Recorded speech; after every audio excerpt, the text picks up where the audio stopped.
Shalom sahabat Growing Together, bertemu dengan saya kembali untuk merenungkan kebenaran firman Tuhan. Dan sebelum kita merenungkan kebenaran firman Tuhan, mari kita berdoa sejenak. Tuhan, kami bersyukur hari ini kami ada di dalam hadirat Tuhan. Terima kasih atas segala berkat yang telah Engkau limpahkan kepada kami. Dan sebelum kami memulai hari yang baru, memulai kegiatan kami dalam hari ini, dalam pekan ini, kiranya Tuhan tolong bimbing kami melalui firman yang kami renungkan. Kiranya kami mendapatkan pencerahan supaya segala apa yang kami lakukan minggu ini, hari-hari ini akan memuliakan nama Kristus dan sesuai dengan kebenaran firman-Mu. Terima kasih Tuhan. Amin. Sahabat Growing Together, hari-hari ini kita sudah mulai masuk lagi di dalam situasi politik yang sudah mulai memanas. Karena sebentar lagi kita akan menghadapi pemilihan kepala daerah di daerah kita masing-masing. Nah, di situasi seperti ini, calon-calon kepala daerah atau pemimpin yang akan merebut kursi kepemimpinan sudah mulai memasang kuda-kudanya dengan memberikan janji-janji manis yang sudah tersebar mungkin melalui media sosial ataupun kita di japri atau dikirim pesan melalui WA dan juga banner-banner yang sudah mulai terpasang di pinggir-pinggir jalan, di samping kiri kanan jalan-jalan raya, dan kita membaca di sana apa yang menjadi program mereka dengan penuh janji yang sangat meyakinkan. Tapi di satu sisi kita juga harus aware atau peka dan waspada di sana bahwa semua janji-janji yang mereka berikan itu meskipun itu meyakinkan, sebagai manusia yang tidak luput dari kesalahan dan mungkin suatu waktu mereka lupa dengan janji mereka. Janji yang diberikan itu kita tidak bisa berharap 100% mereka akan melakukannya dengan baik, mengerjakannya dan memastikan bahwa itu akan terjadi ke depan, mematuhinya. Karena kita tahu bahwa manusia tidak luput dari kelemahan-kelemahannya masing-masing. Saya secara pribadi, saya banyak janji nih kepada orang yang belum saya tepati. Semoga Bapak Ibu juga menyadari hal itu di diri kita masing-masing, di kehidupan kita masing-masing. Ada banyak janji-janji yang telah kita keluarkan dari pembicaraan kita, dari omongan kita kepada orang lain dan kita tidak bisa memenuhinya. Itulah manusia, itulah kita yang ada di dalam natur dosa atau tubuh yang lemah ini. Kita hari ini waktu kita senang bisa cepat sekali untuk berjanji kepada orang lain, tetapi belum tentu kita bisa menepatinya dengan baik. Karena segala sesuatu yang di dunia ini adalah relatif adanya, sangat relatif. Maksudnya pasti tidak tetap, pasti ada perubahan-perubahan di sana. Mungkin baik disengaja maupun tidak disengaja, pasti manusia akan mengalami perubahan yang istilahnya kalau dia sudah berjanji pada akhirnya dia tidak bisa menepatinya dengan baik. Begitu juga dengan para pemimpin kita di negeri ini yang mungkin dulu kita sanjung-sanjung atau kita hormati, kita sangat mencintai mereka karena janji-janji mereka. Tetapi pada akhirnya toh mereka tidak bisa melakukan janji yang mereka sudah sampaikan itu dengan baik. Dan kalau kita tidak memahami bahwa manusia ada di dalam kelemahan, dalam menjanjikan sesuatu kita bisa kecewa. Nah, dengan situasi seperti ini, saya teringat satu hal bahwa di dalam kebenaran iman kita, di dalam kekristenan, meskipun di dunia ini, di kenyataan hidup kita tidak ada janji yang pasti. Tetapi bersyukurnya kita ada janji yang pasti di dalam kepercayaan iman kita, yaitu dari Tuhan kita sendiri. Nah, ada dua alasan mengapa kita harus percaya pada janji Allah. Pertama adalah Allah kita Allah yang esa, Allah kita adalah Allah yang luar biasa, Allah yang kekal dan Dia yang telah berjanji kepada kita semua. Dan kita percaya bahwa janjinya itu Dia tepati dengan baik. Dia bukan manusia seperti kita, mungkin hari ini bisa berjanji, besok sudah lupa lagi dengan janjinya. Kalau kita senang dan bahagia hari ini, kita sangat mudah untuk menyampaikan janji kita kepada orang lain.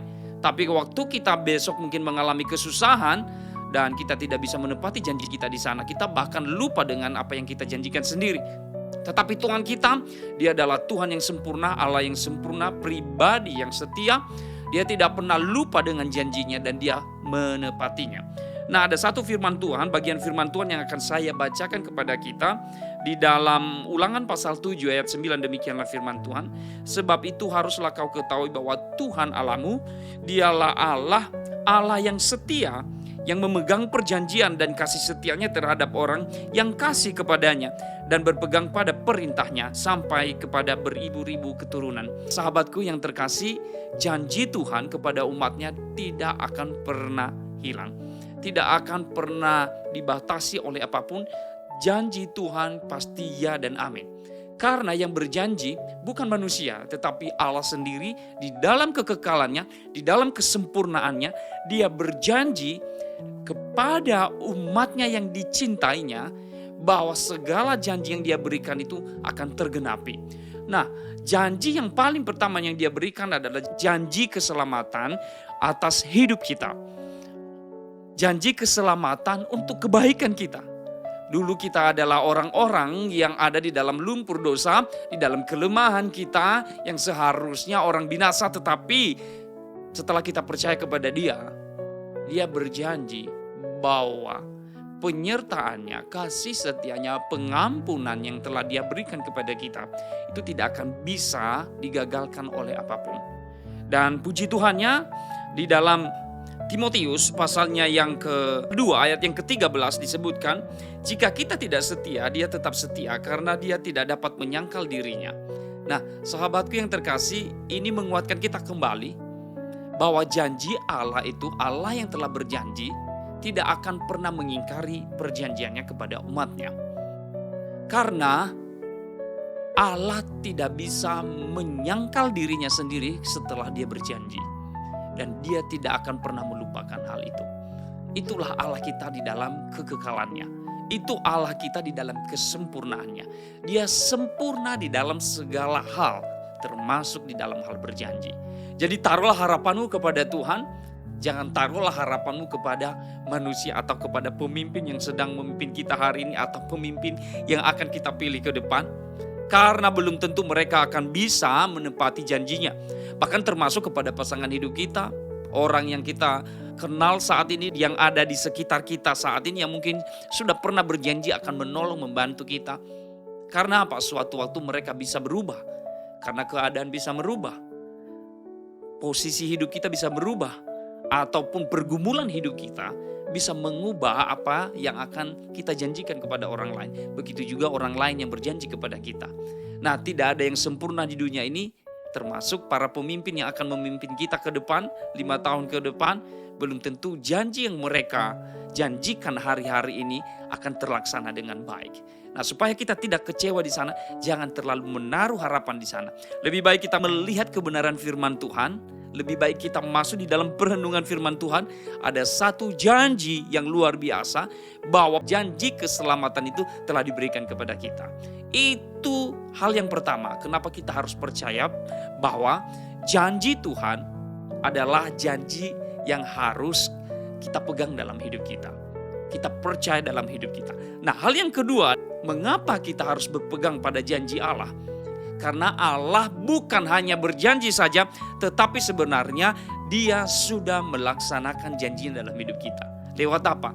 Kedatangan anaknya Tuhan kita Yesus Kristus yang telah menjadi daging, yang telah menjadi manusia, supaya kita hidup olehnya.